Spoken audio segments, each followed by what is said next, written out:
Hello everyone, welcome back to my YouTube channel. I am Sedona and this is Jeff. Hey girlies! Today I'm doing a tutorial on how to draw Shinobu Kocho from Demon Slayer, so without further ado, Let's get started!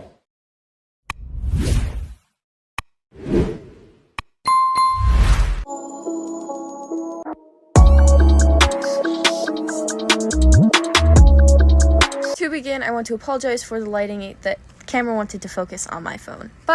So to get started, I start with guidelines always because I find it so much easier. So we just start with a super light circle, and then I go down the center with a line, and this will be the center of her face. So her nose and the center of her mouth will be on this line. And then I get the guidelines down for the jawline, which is essentially just two lines that are diagonal that connect to the center point and the circle. Then I do the face shape, which the jawline typically is at the center of the jawline guidelines. And then I just do a really quick hairline, which is super flat and weird because that's how Shinobu's hairline is in this picture that I'm copying. So then I am probably not going to be the best at explaining this, but I essentially just did like an upside down U, and then I know it looked like I did a lot, but I do end up erasing this, and it is essentially just like bumps that go into different like. And what are you drawing right now? Her hair, a piece of her hair. So I know that was super complicated, and honestly I had a hard time following that, but so I'm not exactly sure what the heck that was, but I feel like it's a relatively simple shape to copy, so if it's too much trouble you can just pause here and copy. But then I just did curved lines that go into a point for hair, and then this part I'm doing right now is totally optional, but I'm just adding lines for depth to show which way her hair is going. And you don't need to do that, but I decided to because that's how it was in the picture. And currently she's been drawing Shinobu, but I'm wondering if this is from the actual show or the book. It's from the manga. This page hasn't been animated yet, so it might be a little bit of spoilers, but I feel like this picture is well known, so. But anyway, so right now I'm just adding little spikes that go to her hairline, and it's totally covered by my hand, and I apologize for that, but on the other side it isn't, so I can explain it better on that side. So this is what I did. If you need to copy, pause here and copy, but then now I started on the other side, and it's smaller. It's less of a like prominent curve. It's just a soft curve that goes around, and then I lift up my pencil because the line isn't super heavy, and sorry the camera's so shaky, and then I just add a little like minor S curve sort of, and then we're going on a trip in our favorite rocket ship. That's the song that the camera reminds me of right now. It's so shaky like a rocket ship. It's so random. Anyway, this is just adding little depth just then, but now I'm just writing. It's like a backwards 3 kind of. It's a pretty easy thing to draw, so sorry I'm not explaining it totally like well. Anyway, now I am drawing the hair that connects to the hairline, and it just goes up and down kind of like zigzags or like a bunch of Z's that connect, and then I just shade it in a little bit because I decided that I wanted to shade it in. And I know it looks super weird right now, but it will get better. In my personal opinion, I think it looks okay at the end. But then I just add a little curve that goes in towards her face, and then I connect it to the other hair. I haven't actually seen this drawing that she's making in real life yet, so I'm excited to see how it turns out. Then I do another slight curve, and then it does connect. It doesn't connect to anything yet, but it will eventually connect to different hair spikes, whatever to call them, that connects then. It's kind of like a V shape. And then I just decided to add depth to the hair to show which direction the strands are going in. And then I added a little line and a like bumpier curve for another like strand of her hair, and it goes in towards her face, this next piece that I'm doing too. and it makes it look like that her jaw is smaller, but I end up fixing her face because it looks a little weird, and it looks different, and I will show you when I get to that part. But anyway, I am just adding more strands of hair that's basically just curves and then a V that connects it. Then I'm adding her head, which is just like a dome that has a little bit of a shape to it because it's her hair, so it's not perfect. But I end up erasing this and redoing it because I wasn't happy with how it turned out. But I don't think that I show that. Or yes, I do right here. And this butterfly is just guidelines. You do not need to add this yet because I add the butterfly near the end. And I just added little lines to show the strands of hair. You are welcome to copy if you would like, but you don't have to. Then now I'm starting on her neckline, which just follows the shape of her jaw and then goes down. And then I do the same on the other side, and you should make this thicker than I did and more in the center because I did it wrong, but I end up fixing it, and I'm fixing it right here. So I just go down and then I connect them for the neckline of the uniform, and then there's a line in the center that goes all the way around it, so that's what I'm adding here. And if at any point I'm going too fast, you can always pause the video or slow down the video if it's too fast. Now I'm adding the rest of the collar piece, which just is a line that goes down and then it curves to follow kind of the line of the other piece of the neckline. Sorry, I'm not explaining it very well. But then there's the little bit that overlaps for her button, and it's basically just a Z type thing. And sorry, you can see my hair. And then this is starting the Howry, which is basically just one long curved line. And I suppose it can really be a curve in any direction you want, as long as the starting point is near the head and the ending point is where her hand will be. So then this is also the Howry. This I suggest kind of following more because it's blowing in the wind, or like how she's walking. So it's just like, it's down, diagonal, and then out, and then a spike, and then just a circle for the button, and I added a little detail inside that was just 2 squares. What happens for the people who are like younger and don't know what diagonal is? I know what diagonal is because I've been learning about it in school, but like for all like the younger kids, diagonal is... Well, then they can follow along what I'm doing, what they see. Right now I'm just adding the shoulder and the bit that pops out for the end of her Howry because it's blowing like in the wind or how she's walking and moving. And it's just like a curve. It goes up and then down and up again, and then more of a sharper curve for the ending where the black starts. But then I'm just adding her body underneath the Howry, so it's just a little curve, and then it goes straight down, and then it pokes out a little bit, kind of like a sideways V, and then I just add some lines to show the creases in the clothing, but it's optional. You don't need to if you don't want to, but I added it. Anyway, then I'm adding the shoulder on her right side. No. Which is just a line that slants down and then goes down with a little bit of bumps and things. And then I just add a curved line for the rest of her Howry. And now this is not a hand tutorial, so it's going to be like just a super quick breeze through, but if you want a hand tutorial, comment down below.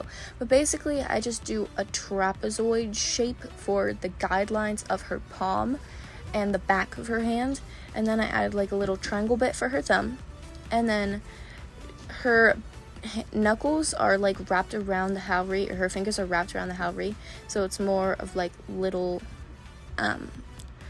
ovals or rectangles for the guidelines of the fingers. I didn't really do finger guidelines, I just started on the fingers, but at first I made the hand way too big, so I end up erasing it and redoing it. I'm just, so the 4 fingers that are wrapped around it, and then, but I totally erased all of this because it's too big in my personal opinion. But before I erase it, I end up drawing the solidified lines of the hands, but you can't really see it because my hand is covering it because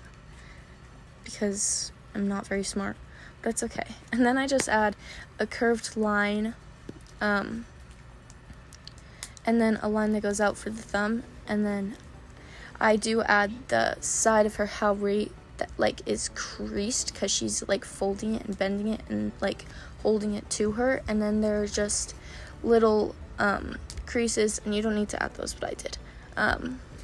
This is just for the depth in her haori, the little bits that are like in different planes. But then I'm just redoing her hand because I wanted it to be smaller, so I recommend making it smaller than I did on the first try. But again, it's just like a trapezoidal square shape, and then a triangle for the thumb, and then I'm just making her fingers skinnier and a little bit smaller, but they still need to wrap around the haori, so if they're too short to wrap around that, then your whole drawing is going to look wonky and messed up. So I recommend making them just a little longer than the edge of the haori, so it looks like she is wrapping her fingers around it and holding it to her. And then her fingers were pretty easy. They were just little, like, long upside down U shapes that have a little bit of the curve at the end to show her knuckles. If you want a hand tutorial, comment down below or like this video. The pinky, her pinky was wrapped around it differently, so it was more like jutting out. So it's more of like a sideways V kind of that's really wide and less of the upside down U shape as all the other fingers were. But it was still easy, in my personal opinion, easy to draw. Then I just went from her pointer finger and I went down to the thumb and I added the crease for her thumb, and then I went out to do the knuckle of her thumb, and then I bent in and into her haori. And at first I made it too big, so I ended up scaling it down a little bit closer to her palm because her thumb knuckle isn't that prominent, so I just made it go down a little bit off camera. But then now I am just working on the black part of the haori, or the part that makes it look like butterfly wings. I just added random wonky little circles and things to give it like the butterfly effect, and then I shaded it a little bit. But now I am adding the butterfly, which is just 2 curved upside down V's kind of. Mine goes off the paper a little bit, but you can still tell what it is. It's just kind of like a bow or something like that, but it's just like curved lines that go out of her head, and then back into each other, and then 2 lines on the inside that follow that with the same little wonky circles in between those, and then like a little butterfly pattern, wing pattern in the center, which is just a curved Y is what I did. You are welcome to copy what I did or draw your own design. But then I just did wonky square circle type things for in between the part where it's gonna be purple when I color it. I don't color it in this video, but I will color it. Then I just added the part of her haori that does not have the design on it, and then I shaded in the little bit that is the shadow from her body to the haori. But the 2 that I just added were pretty much just super soft curved lines that fold into each other. Then I just added little veins that are poking out, but they can just be super random wobbly lines. Then on her face I did kind of like a U shape that goes off her face to make it look like the veins are kind of wrapping around her jawline and not like it's super flat. And then I erased the part of her drop that it was in that, and then just added more veins coming from her forehead, which can just be random wonky lines. They can really be however you want. I decided to follow the picture more, and sorry you guys can hardly see the picture, because my phone was so small and my camera was having a hard time focusing onto it. But then I just added more veins on the other side of her forehead. Then for my guidelines of eyes, I just do parallel lines that go horizontally across her face where the eyes would go, and then I add vertical lines that are parallel to each other in between that so that I know the spacing of the eyes. And right now her face looks super lopsided, but it's because the hair is covering her face. For the eyes, my hand was totally covering it, and I'm sorry about that. But I just did like a J shape, and then I filled it out, and then I end up erasing this lower lash, which is why it's there, and I didn't explain anything. But if you want to copy the eye, there it is. It's just a J that I filled out and added eyelashes to, and then the eyebrow was cut off because my camera was being weird and I was drawing weird. But then I just added a soft curved line that curves upwards towards the eye, and then filled it out a little bit by making it thicker, and then just adding some eyelashes, which sounds kind of complicated, but it's not at all complicated. So I just did that, and then I added curved lines for the pupil, and they're pretty big to make her look very like focused on something. I mean, that's how I perceive it. But then I just decided to add some shading because Shinobu doesn't have pupils. She just has darker parts towards the bottom and lighter parts towards the top, so I just decided to add the shading for that.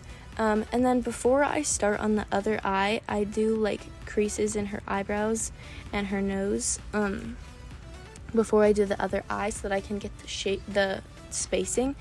And I'm not really sure how to explain all these things that I draw, but they're pretty easy to draw, and my hand doesn't really cover, so it's pretty easy to follow along. But it's just like to make her eyebrows look bunched together and angry. Then I started on the bunch part of her nose because she's like crinkling her face to look really angry. And then instead of drawing a nose, I just drew some shading because if I drew a nose, it would look kind of weird.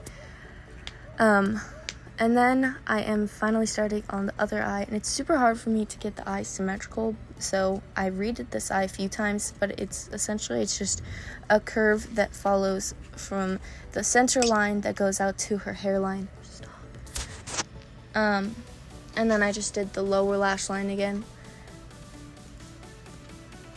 which I filled out to make it look thicker so that she has more of like a lash line and it's less just like random lines. And this one's a lot smaller, but as soon as I add the eyebrow, it looks different, okay, I guess. But I'm just fixing it a little bit and making it more like symmetrical to the other side, but it does not look perfect at all. But then I'm just adding a line that goes upwards for the eyebrow, but I'm not doing that yet. But right now that's what the outline for the eye looks like. Then, and her phone turned off. Yeah, my phone turned off. It's okay because I turned it back on. Then I was just adding a little bit more details and making some lines harsher. Then I was adding the iris inside her eye, which you can't really see the other side because her hair is covered by it, but I end up shading again like I did with the other side to make it look darker on the bottom and lighter on the top. And sorry if you hear weird noises, my sister is playing with slime in the background. I'm obsessed with all things that pop or stretch or anyway, anything. Now I'm making a diagonal line that kind of curves upward to make her eyebrows look angry, and then just thickening it a little bit. I'm not exactly sure how to explain everything that I'm doing, but I'm trying. So then I'm just adding eyelashes, which is also optional, but I like to add eyelashes to my characters. For the mouth, I just draw a smile that looks like it's really close to her nose, and she looks really derpy right now. But then I make it curve down like a little hook shape. And then my sister's laughing how derpy she looked. And then I just connect the two with like a part that goes upwards, and then I just add, and then I just made that a little smaller because I felt like it was too big and too wide, and her face looked super, like, out of proportion with how big the mouth was. So I just fixed that a little bit. And then I added a darker shadow towards the edges and teeth lines that don't go all the way through, otherwise it would look a little bit weird. But then I just added shadows on the out edge of her mouth so that it looked darker for, like, the part that's, like, showing. Yeah. Obviously my sister's amazing commentary because she's, like, been talking so much throughout this entire video. Because she gets mad at me when I talk. Anyway, then I just added, like, a little crease for the lower lip. See what I'm talking about? Because in Demon Slayer, there's always little shadow type things for the lower lip. They don't draw the lower lip unless it's on someone that wears lip gloss, or it's a girl like Daki or Shinobu or Mitsuri. They have lower lip gloss, but I did not draw that. Wait, what girl in anime wears lip gloss in Demon Slayer? Daki. Daki wears lip gloss? And she's the Oiron. Anyway, I'm not exactly sure how to explain the different lines that I'm doing, but I'm just kind of making lines that go down diagonally, and then I just kind of connect them with random curved lines. It doesn't look perfect, but I feel like I can get the message across that it is supposed to be a butterfly.